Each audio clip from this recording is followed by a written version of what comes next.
बहुत समय पहले की बात है। रामपुर नामक गांव में सिमरन अपनी सौतेली माँ कामिनी और सौतेली बहन जूही के साथ रहती थी। दोनों माँ बेटी बहुत ही बुरे स्वभाव की थी। वह बेचारी सिमरन के ऊपर बहुत अत्याचार किया करती थी। उससे घर का सारा काम कराती और अगर कुछ काम गलत हो जाता तो उसकी सौतेली माँ सिमरन की बहुत पिटाई भी किया करती थी। कामिनी जूही को पूरी आजादी दिया करती थी। वह अपने दोस्तों के साथ चाहे कितनी रात तक पार्टी करे, कितने भी पैसे उड़ाए, लेकिन कामिनी कभी एक शब्द जूही को नहीं कहती थी। और सिमरन ऐसे ही दुखों की भरी जिंदगी अपनी सौतेली माँ और सौतेली बहन के साथ जी रही थी। एक दिन सिमरन अपनी सौतेली माँ से कहती है, माँ सर्दी आ चुकी है, इस स्टोर रूम में मुझे बहुत ठंड लगती है। अगर मुझे कंबल या रजाई मिल जाए तो मेरी ठंड कुछ कम हो जाएगी। पूरी रात मैं ठंड से कांपती रहती हूँ। लकड़ी जलाकर अपनी सर्दी कम कर लिया कर। मनहूस बचपन में ही अपनी माँ को खा गई और जब इससे भी पेट नहीं भरा तो अपने पिता को खा गई। तो जैसी मनहूस लड़कियों को कुछ नहीं मिलता। मैंने अपने घर में सिर्फ तुझे इसलिए बर्दाश्त करके रखा है कि मुझे और मेरी बेटी को कोई काम नहीं करना पड़ता। अगर किसी नौकरानी को रखूंगी तो 2 पैसे बाहर जाएंगे। मैंने तुझे कल गेहूं पीसने के लिए दिए थे, आटा कहाँ है? महारानी को रजाई चाहिए। माँ गेहूं नहीं पीसे, आज रात को पीस दूंगी। कल जूही दीदी ने अपने रूम को साफ कराया था, अपनी अलमारी साफ कराई थी, तो सारा समय वहीं लग गया। आज सभी गेहूं पीस दूंगी, सुबह तक आपको आटा मिल जाएगा। हाँ, सुबह तक आटा मिल जाना चाहिए, वरना तुझे अच्छी तरह से पता है कि मैं तेरी कितनी पिटाई करूंगी।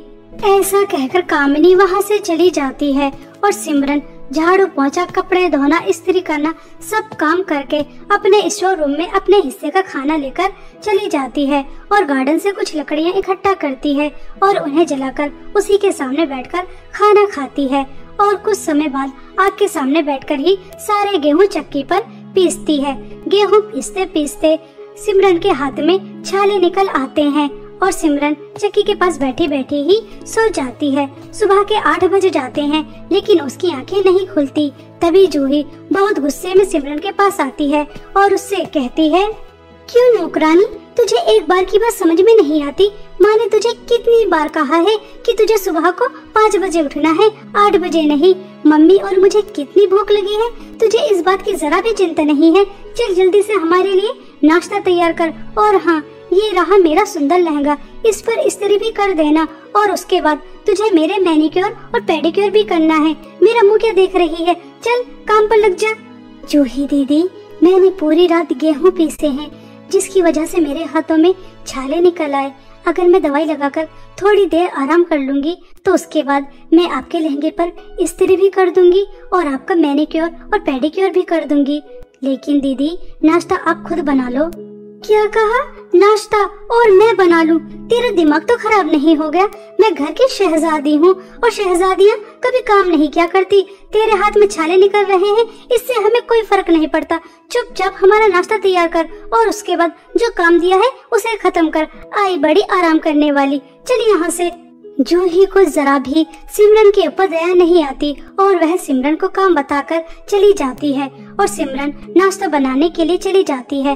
उसके हाथ में बहुत दर्द हो रहा था, लेकिन बेचारी सिमरन करती भी तो क्या करती, उसकी सुनने वाला घर में कोई नहीं था। सिमरन पहले तो नाश्ता तैयार करती है, उसके बाद दोनों माँ बेटियों को नाश्ता देती है और नाश्ता देने के बाद जूही के लहंगे पर इस्त्री करने चली जाती है। इस्त्री करते समय सिमरन गहरी सोच में चली जाती है। अगर आज माता पिताजी जिंदा होते तो कितना अच्छा होता। मैं अपनी सौतेली माँ और सौतेली बहन का अत्याचार नहीं सह रही होती। मुझसे घर का कितना ज्यादा काम करवाया जाता है, जैसे मैं इंसान ही ना हूँ। मेरे हाथ में कितना दर्द हो रहा है, लेकिन मेरी सौतेली माँ और सौतेली बहन को जरा भी फर्क नहीं पड़ता। वो मुझसे इतने दर्द में भी काम करा रही है। काश मैं भी अपने माता पिता के पास चली जाऊं तो अच्छा रहेगा। सिमरन ऐसा सोचकर रो रही थी। तभी सिमरन को किसी चीज के जलने की बू आती है। जैसे ही सिमरन लहंगे की तरफ देखती है तो पूरा लहंगा पूरी तरह से जल चुका था। ये देखकर सिमरन घबरा जाती है, क्योंकि उसे अच्छी तरह से पता था इस लहंगे की उसे बहुत महंगी कीमत चुकानी पड़ेगी। अरे नहीं, ये क्या अनर्थ हो गया। अगर इसके बारे में जूही दीदी और माँ को पता चल गया तो पता नहीं वो मेरे साथ क्या करेंगी। कहीं मुझे जान से ही न मार दें। ऐसा कहकर सिमरन बहुत घबरा रही थी। तभी वहाँ पर जूही आ जाती है और अपने लहंगे को जला देखकर आग बबूला हो जाती है और वह सिमरन के एक जोर से थप्पड़ मारती है और चिल्लाकर अपनी माँ को बुलाती है। मम्मी, मम्मी, जल्दी से यहाँ आओ। देखो, इस नौकरानी ने मेरा कितना सुंदर लहंगा जला दिया। इस नौकरानी की पहले ही मेरे इस लहंगे पर नजर थी और इसने जानबूझकर मेरा लहंगा जला दिया। मम्मी जी, जल्दी से यहाँ आओ। जूही की आवाज सुनकर कामिनी भागकर आती है। तभी जूही कामिनी को सब बताती है किस तरह से सिमरन ने उसका कीमती लहंगा जला दिया। तभी कामिनी इस्त्री उठाकर सिमरन के हाथ पर लगा देती है। तभी सिमरन रोते हुए अपनी सौतेली माँ से कहती है, माँ, ये आपने क्या कर दिया? मुझे कितनी जलन हो रही है। आपने मेरा हाथ जला दिया। पहले ही मेरे हाथ में छाले निकल रहे थे और आपने इस्त्री लगा दी है। मुझे बहुत दर्द हो रहा है। ये लहंगा मैंने जानबूझकर नहीं जलाया। आप दोनों मेरे ऊपर इतना जुल्म और अत्याचार क्यों करती हो? मैं भी तो इस घर की बेटी ही हूँ, सौतेली हूँ, लेकिन हूँ तो आपकी बेटी ही। मैंने कभी तुझे अपनी बेटी नहीं समझा। तू नौकरानी है तो नौकरानी ही रहेगी। पहले ही मेरी बेटी का इतना सुंदर लहंगा जला दिया। अब तुझे एक हफ्ते तक अन्न का एक दाना नहीं मिलेगा। तब तुझे पता चलेगा कि नुकसान करने की क्या कीमत चुकानी पड़ती है, मनहूस। ऐसा कहकर जूही और कामिनी वहाँ से चली जाती हैं और बेचारी सिमरन रोते हुए अपने जले हाथ पर ठंडा पानी डालती है, उस पर टूथपेस्ट लगाती है और उसके बाद अपनी माँ की तस्वीर को देखकर बहुत रोती है। ऐसे ही कुछ दिन बीत जाते हैं। एक दिन गांव में राजमहल द्वारा अनाउंसमेंट होती है। सुनो सुनो गाँव वासियों, राजमहल की रानी अपने बेटे की शादी कराना चाहती हैं, इसलिए वह बहुत बड़ी पार्टी का आयोजन कर रही हैं। इस गांव की सभी सुंदर लड़कियों को इस पार्टी में आमंत्रित किया जाता है। सभी लड़कियां सुंदर सुंदर लहंगे पहनकर इस पार्टी में आएंगी। रानी को जो भी सुंदर लड़की अपने बेटे के योग्य लगेगी, वह उससे राजकुमार की शादी कराएंगी। यह अनाउंसमेंट सुनकर गांव की सभी लड़कियां खुश हो जाती हैं और गांव की सभी लड़कियां अपनी अपनी तैयारियों में जुट जाती हैं। वहीं दूसरी तरफ जूही अपने लिए बहुत सुंदर लहंगा खरीद कर लेकर आती है और अपनी माँ को दिखाती है। मम्मी, आपको पता है पूरे गांव में सबसे ज्यादा सुंदर मैं ही हूँ। राजकुमार की शादी तो मुझसे ही होगी। देखिए मैं कितना सुंदर लहंगा लेकर आई हूँ। ये लहंगा पहनकर तो मैं और भी ज्यादा सुंदर लगूंगी। और हाँ मम्मी, इस सिमरन की बच्ची से इस लहंगे को दूर ही रखना, कहीं पहले की तरह इस लहंगे को भी न जला दे। हाँ मेरी बच्ची, इस सुंदर लहंगे को मैं उस मनहूस से दूर ही रखूंगी। और मेरी प्यारी बच्ची, इसमें कोई शक ही नहीं है, राजकुमार से शादी तो तुमसे ही होगी। मेरी शहजादी बिटिया बहुत जल्द एक राजकुमारी बनने वाली है। मेरी बेटी राज करेगी, राज।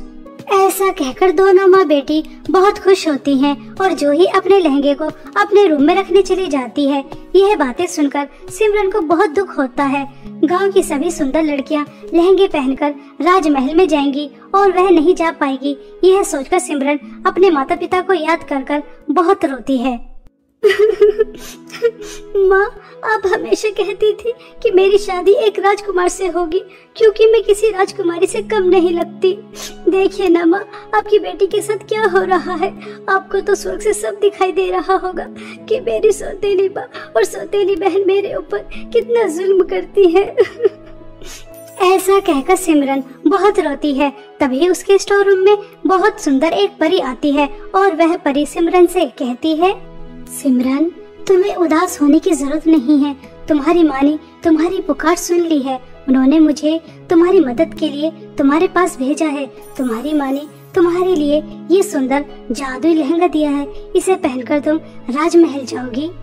सच में परी, तुम्हें मेरी माँ ने मेरी मदद के लिए भेजा है। मेरी माँ कितनी अच्छी है। परी, आपको पता है पूरे संसार में माँ से अच्छा कोई नहीं होता। परी, तुम्हारा भी बहुत बहुत धन्यवाद। आप मेरे लिए मेरी माँ का आशीर्वाद लेकर आई हैं इस जादुई लहंगे के रूप में। अब मैं इस जादुई लहंगे को पहनकर राजमहल में जाऊंगी। मैं बहुत खुश हूँ। सिमरन को जादुई लहंगा देकर परी गायब हो जाती है और जैसे ही सिमरन वह जादुई लहंगा पहनती है तो सिमरन बहुत ही ज्यादा सुंदर हो जाती है, बिल्कुल एक राजकुमारी की तरह। उसके जितने भी जख्म होते हैं वो भी ठीक हो जाते हैं। और अब वह दिन भी आ ही जाता है जिस दिन गांव की सभी लड़कियों को सुंदर सुंदर लहंगे पहनकर राजमहल की पार्टी में जाना था। गांव की सभी लड़कियां और जूही बहुत अच्छे से तैयार होकर राजमहल चली जाती हैं और कुछ समय बाद सिमरन भी अपना जादुई लहंगा पहनकर राजमहल चली जाती है। सिमरन बिल्कुल भी किसी के पहचानने में नहीं आ रही थी। तभी सिमरन को देखकर जूही अपनी माँ से कहती है, मम्मी ये सुंदर लड़की कौन है? आज से पहले तो मैंने कभी अपने गांव में इतनी सुंदर लड़की नहीं देखी, तो फिर ये कौन है? अरे बेटा, ये कोई आम लड़की नहीं है, ये किसी राजघराने की लड़की दिखती है। जरूर रानी या राजकुमार से मिलने आई होगी। तुम चिंता मत करो, राजकुमार से तो शादी तुम्हारी ही होगी। वहीं दूसरी तरफ सिमरन बहुत खुश थी। वह राजमहल में बहुत एंजॉय करती है। कुछ समय बाद राजकुमार और रानी भी आ जाते हैं। राजकुमार की नजर जैसे ही सिमरन पर जाती है, वह पहली ही नजर में सिमरन को पसंद करने लगे थे। राजकुमार राजमहल में उपस्थित सभी लड़कियों को छोड़कर सिमरन के पास जाते हैं और उसे डांस के लिए पूछते हैं। सिमरन राजकुमार के साथ डांस करने के लिए तैयार हो जाती है और दोनों डांस करते हैं। रानी समझ जाती है कि राजकुमार को सिमरन पसंद है, इसलिए कुछ समय बाद रानी एक अनाउंसमेंट करती है, हमने इस पार्टी का आयोजन जिस मकसद के लिए किया था वह हमारा पूरा हो चुका है। हमारे बेटे राजकुमार के लिए हमें लड़की मिल चुकी है। हम अपने बेटे राजकुमार की शादी सिमरन से कराना चाहते हैं। यह अनाउंसमेंट सुनकर सिमरन खुश हो जाती है कि उसकी शादी एक राजकुमार से होगी। उसकी माँ ने जो बचपन में कहा था वह बात पूरी हो गई। कामनी और जूही को भी पता चल जाता है कि सुंदर दिखने वाली लड़की कोई राजघराने की बेटी नहीं थी, ये तो सिमरन है जिसे उन्होंने नौकरानी बना के रखा था। दोनों माँ बेटी हाथ मलती रह जाती हैं। उन्होंने क्या क्या सोचा था, उन्हें कुछ भी नहीं मिलता और उन्हीं के सामने बहुत धूमधाम से सिमरन की शादी राजकुमार से हो जाती है। आज सिमरन बहुत खुश थी कि वह अपनी सौतेली माँ और सौतेली बहन के जुल्म और अत्याचार से बाहर निकल आई, सिर्फ जादुई लहंगे की मदद से। बहुत समय पहले की बात है। सोनापुर नामक गांव में 3 बहनें पूनम, संध्या और वर्षा, तीनों बहनें अपनी माँ कलावती के साथ रहती थी। तीनों बहनें बहुत ही ज्यादा सुंदर थी, लेकिन वह हमेशा दस्ताने पहने रखती थी। वह किसी भी चीज को हाथ नहीं लगा सकती थी। अगर पूनम किसी चीज को हाथ लगाती तो वह चीज बर्फ की बन जाती और संध्या अगर किसी चीज को हाथ लगाती तो उस चीज में आग लग जाती और वर्षा अगर किसी चीज को हाथ लगाती तो मानो जैसे धरती पर भूकंप आ गया हो, सब चीजें बुरी तरह से हिलने लग जाती। इसलिए तीनों बहनें भूल कर भी अपने दस्ताने नहीं उतारती थी। आज तीनों बहनों का कॉलेज में पहला दिन था। तभी तीनों बहनों की माँ कलावती तीनों से कहती है, मेरी प्यारी बच्चियों, मैं जानती हूँ कि तुम बहुत ज्यादा समझदार हो, फिर भी मैं तुम्हें बताती हूँ, भूल कर भी कॉलेज में अपने दस्ताने मत उतारना। चाहे कोई तुम्हारे दस्तानों का कितना भी मजाक क्यों न उड़ाए, लेकिन तुम्हें दस्ताने नहीं उतारने। माँ, मुझे एक बात समझ में नहीं आती, हम साधारण सी तो लड़की हैं, फिर हमारे पास ये शक्तियाँ क्यों हैं? आज तक आपने हमें इसके बारे में नहीं बताया, आज तो आपको हमें बताना ही होगा। ठीक है बेटा, यह बात बहुत पुरानी है। यह सब कुछ तुम्हारे पिताजी की वजह से हुआ। तुम्हारे पिताजी एक लड़की से प्यार करते थे और उन दोनों की शादी भी होने वाली थी। शादी वाले दिन ही तुम्हारे पिता को पता चला जिस लड़की से वह प्यार करते हैं असल में वह चुड़ैल है जिसने सुंदर लड़की का मुखौटा पहन रखा है। तभी तुम्हारे पिताजी उस चुड़ैल को मंडप में छोड़कर भाग गए और उन्होंने मुझसे शादी कर ली। और जब इस बात की खबर चुड़ैल को लगी तो उसने तुम्हारे पिताजी को श्राप दिया कि तुम्हारे यहाँ पर जो भी संतान होगी वह साधारण नहीं होगी। उस चुड़ैल के श्राप की वजह से ही तुम तीनों किसी चीज को हाथ नहीं लगा सकती बेटा। पिताजी को ऐसा नहीं करना चाहिए था। अगर वह चुड़ैल से प्यार करते थे तो उसे शादी भी कर लेते। उनकी वजह से हमें ये श्राप तो मिला नहीं होता। हम तीनों बहनों को कितनी परेशानी होती है हम ही जानते हैं। ऐसा कहकर तीनों बहनें कॉलेज चली जाती हैं। तभी तीनों बहनों को कॉलेज की सीनियर लड़कियां देख लेती हैं और वह उनके पास जाती हैं और उनसे कहती हैं, आज तुम तीनों बहनों का इस कॉलेज में पहला दिन है और हम इस कॉलेज की सीनियर लड़कियां हैं, इसलिए तुम्हारी रैगिंग होनी तो जरूर है और ये क्या तुमने बकवास से दस्ताने पहन रखे हैं? चलो जल्दी से सबसे पहले इन दस्तानों को उतारो, उसके बाद हम तुमसे बात करते हैं। सॉरी दीदी, हम यह दस्ताने नहीं उतार सकते, आप हमसे ऐसे ही बात कर लीजिए। सॉरी। काजल, आज तक मैंने तुम्हारी इतनी इंसल्ट होते नहीं देखी। ये आज ही इस कॉलेज में आई है और आज ही तुम्हारी बात नहीं मान रही। काजल, तुम्हें इन्हें सबक सिखाना चाहिए, वरना आज इनकी इतनी हिम्मत हो रही है, कल और हिम्मत हो जाएगी और उसके बाद इस कॉलेज में कोई भी तुम्हारी बात नहीं सुनेगा। हाँ दिव्या, तुम बिल्कुल सही कह रही हो और तुम बेवकूफ लड़की हो। ये जो तुमने बेवकूफी की है ना मेरी बात ना मानकर, इसकी सजा तो तुम्हें जरूर मिलेगी। पूनम, तुम इस पूरे कॉलेज के 20 चक्कर लगाओगी और संध्या तुम इस पूरे कॉलेज की सफाई करोगी। वर्षा, तुम जितने भी वॉशरूम और जितने भी टॉयलेट्स हैं उन्हें तुम साफ करोगी और यह काम 2 घंटे के अंदर अंदर हो जाना चाहिए। अगर 2 घंटे के अंदर अंदर नहीं हुआ तो तुम्हें और बड़ी पनिशमेंट मिलेगी। समझ आ रही है या फिर मैं तुम्हें अपने स्टाइल में समझाऊं? बेचारी तीनों बहनें अपने काम में लग जाती हैं। पूनम पूरे कॉलेज के 20 चक्कर लगाती है, जिसकी वजह से वह थककर नीचे गिर जाती है और संध्या पूरे कॉलेज की सफाई करती है और वर्षा बेचारी सारे टॉयलेट, सारे वॉशरूम साफ करती है। इतना सारा काम करने की वजह से तीनों बहनें बहुत ज्यादा थक जाती हैं और वह अपनी क्लास भी नहीं ले पाती और घर आ जाती हैं। अब रोज ऐसा ही होने लगा था। काजल तीनों बहनों से रोज दस्ताने उतारने के लिए कहती और तीनों बहनें मना कर देती और उसके बाद काजल उन तीनों बहनों को कड़ी से कड़ी सजा देती। एक दिन काजल दिव्या से कहती है, दिव्या, कहीं ना कहीं कुछ ना कुछ तो गड़बड़ है जो हमें दिखाई नहीं दे रही। हम इन तीनों बहनों को बड़ी से बड़ी, कठिन से कठिन सजा देते हैं, लेकिन ये तीनों बहनें अपने दस्ताने उतारती नहीं हैं, सजा के लिए तैयार हो जाती हैं। हमें कुछ तो करना होगा जिससे हमें पता चले आखिर इन दस्तानों के पीछे राज क्या है। ऐसा कहकर दोनों एक प्लान बना लेती हैं और दिव्या 3 गिलास के अंदर नशीली दवाई डालकर तीनों बहनों के पास लेकर जाती है और उनसे कहती है, आज तुम्हें बहुत कठिन सजा मिली है। मैं काजल जितनी कठोर नहीं हूँ, इसलिए मैं तुम तीनों के लिए जूस लेकर आई हूँ। तुम तीनों बहन आराम से पी लो, ठीक है? उसके बाद काम कर लेना। बेचारी तीनों बहनों को कहाँ पता था कि उनके साथ क्या होने वाला है। जैसे ही तीनों बहनें वह जूस पीती हैं, तो तुरंत तीनों बेहोश हो जाती हैं और उन तीनों के बेहोश होते ही काजल और दिव्या उनके दस्ताने उतार देती हैं। और कुछ समय बाद जब उन्हें होश आता है तो वह देखती हैं कि उनके हाथ में तो दस्ताने ही नहीं है। तभी तीनों बहनें घबरा जाती हैं और संध्या रोते हुए दोनों बहनों से कहती है,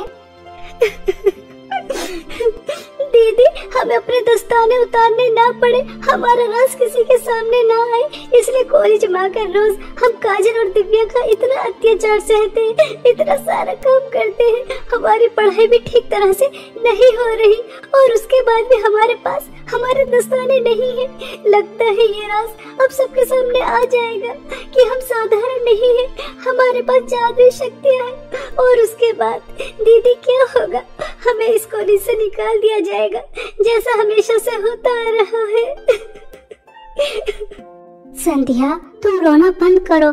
अब हम तीनों बहनों को यहाँ से बहुत सावधानी से घर जाना होगा। ध्यान रहे गलती से भी हमें कोई ना देख ले। ऐसा कहकर तीनों बहनें जाने लगती हैं, लेकिन इन तीनों बहनों की बातें काजल और दिव्या सुन लेती हैं और जैसे ही छुपकर तीनों बहनें घर जा रही थी, तभी काजल और दिव्या पीछे से तीनों बहनों को धक्का दे देती हैं और वह नीचे गिर जाती हैं। और वही होता है जो होना नहीं था। पूनम की वजह से जमीन बर्फ की बन जाती है और संध्या की वजह से कॉलेज में आग लग जाती है और वर्षा की वजह से धरती हिलने लग जाती है और इस तरह पूरे कॉलेज को पता चल जाता है कि ये तीनों बहनें कोई साधारण बहनें नहीं हैं। अरे अरे, ये तो हमारे कॉलेज में 3 चुड़ैल बहनें हैं, इन्हें जल्द से जल्द यहाँ से निकालो वरना ये हमें मारकर खा जाएंगी। इस तरह पूरे कॉलेज में हड़कंप मच जाता है और प्रिंसिपल तीनों बहनों को अपने कॉलेज से निकाल देती हैं। तीनों बहनें रोते हुए घर वापस आ जाती हैं और अपनी माँ को सब बताती हैं। तभी कलावती कहती है, बेटा, यह तो तुम्हारे साथ बहुत बुरा हुआ। अब तक हमने 5 गांव छोड़ दिए हैं। जहाँ भी तुम लोगों के बारे में पता चलता है वह हमें धक्के मारकर निकाल देते हैं। होली से तो तुम्हें निकाल दिया गया है, अब ये गांव वाले भी हमें निकाल देंगे। अब तो कुछ करना ही होगा। ऐसा कब तक चलता रहेगा? मुझे पता चला है काली पहाड़ी के पास एक जादूगरनी रहती है, हमें उसके पास जाना चाहिए। हो सकता है कि वह कोई समाधान ही बता दे। इस तरह कलावती अपनी तीनों बेटियों को जादूगरनी के पास ले जाती है और वहां जाकर जादूगरनी को सब बताती है। तभी वह जादूगरनी कलावती से कहती है, हाँ, इसका समाधान है। मैंने अभी अपने जादुई गोले में देखा है, इन तीनों बहनों को जो श्राप मिला है उससे इन्हें मुक्ति मिल सकती है। लेकिन उससे पहले तेरी इन तीनों बेटियों को ऐसे लड़कों से शादी करनी होगी जिनसे कोई भी लड़की शादी करना कभी पसंद नहीं करेगी। उनसे तेरी बेटियों को शादी करनी होगी और उन्हें सच्चे दिल से अपना पति भी मानना होगा और उनकी सेवा भी करनी होगी, तभी इन्हें श्राप से मुक्ति मिल सकती है। जादूगरनी की बात मानकर कलावती अपनी तीनों बेटियों को जादूगरनी के पास से घर लेकर आ जाती है और ऐसे 3 लड़कों को ढूंढने निकल जाती है जिन्हें देखकर कोई भी लड़की शादी करना नहीं चाहेगी। कलावती ऐसे ही लड़कों की तलाश कर रही थी। तभी कलावती देखती है एक बूढ़ी औरत एक पेड़ के नीचे बैठी रो रही थी। तभी कलावती उसके पास जाती है और उस बूढ़ी औरत से पूछती है कि वह क्यों रो रही है। तभी वह बूढ़ी औरत कलावती से कहती है, मेरी उम्र हो चुकी है, मेरा कुछ पता नहीं मैं कब इस दुनिया को छोड़कर चली जाऊं। मरने से पहले अपने तीनों बेटों की शादी देखना चाहती हूँ, लेकिन मेरे बेटों की शादी होती नहीं है क्योंकि एक अंधा है, एक गूंगा है और एक लंगड़ा है। अब तुम ही बताओ, ऐसे लड़कों से वो लड़की शादी कर सकती है? मैं अपने तीनों बेटियों की शादी आपके तीनों बेटों से कराना चाहती हूँ, अगर आपको कोई आपत्ति ना हो तो। कलावती की यह बात सुनकर वह बूढ़ी औरत बहुत ज्यादा खुश हो जाती है और वह अपने बेटों की शादी तुरंत कलावती की बेटियों से कराने के लिए तैयार हो जाती है। और कुछ ही दिनों में बहुत धूमधाम से पूनम, संध्या और वर्षा की शादी उस बूढ़ी औरत के तीनों बेटों से हो जाती है। तीनों बहनें अपने अपने पति की बहुत सेवा करती हैं, उन्हें सच्चे दिल से अपना पति मानती हैं, उनका बहुत ख्याल रखती हैं। लेकिन एक दिन तीनों बहनें बातें कर रही थीं। काश हमारे पति भी ठीक हो जाएं, मेरा पति बोलने लग जाए, तुम्हारा पति चलने लग जाए और वर्षा तुम्हारा पति देखने लग जाए तो कितना अच्छा होगा। हमने सच्चे दिल से अपने अपने पति को अपना मान लिया है और अगर ये ठीक हो जाए तो कितना अच्छा रहेगा। पूनम बस इतना कहती ही है, तभी वह देखती है कि तीनों के पति बिल्कुल ठीक हो जाते हैं, उनके अंदर किसी भी प्रकार की कोई कमी नहीं रहती। यह देखकर तीनों बहनें बहुत ज्यादा खुश हो जाती हैं। तभी तीनों बहनें समझ जाती हैं कि उन्हें श्राप से मुक्ति मिल चुकी है और उनका वह श्राप वरदान में बदल गया है। तीनों बहनें यह बात खुशी खुशी अपनी सास को बताती हैं। तभी वह खुश होकर अपनी तीनों बहुओं से कहती है, अरे वाह, मेरी तो एक नहीं, 2 नहीं, 3 बहुएं जादुई हैं, जिनकी जादुई शक्ति से मेरे बेटे बिल्कुल ठीक हो गए और अब तो धन दौलत की भी कोई कमी नहीं रहेगी। मेरे घर में साक्षात लक्ष्मी आई है, मैं तो धन्य ही हो गई ऐसी जादुई 3 बहुएं पाकर। इस तरह तीनों बहनें जादुई बहुएं बनकर अपने ससुराल में एक हंसी खुशी जीवन बिताती हैं। अब उन्हें दस्ताने भी पहनने नहीं पड़ते।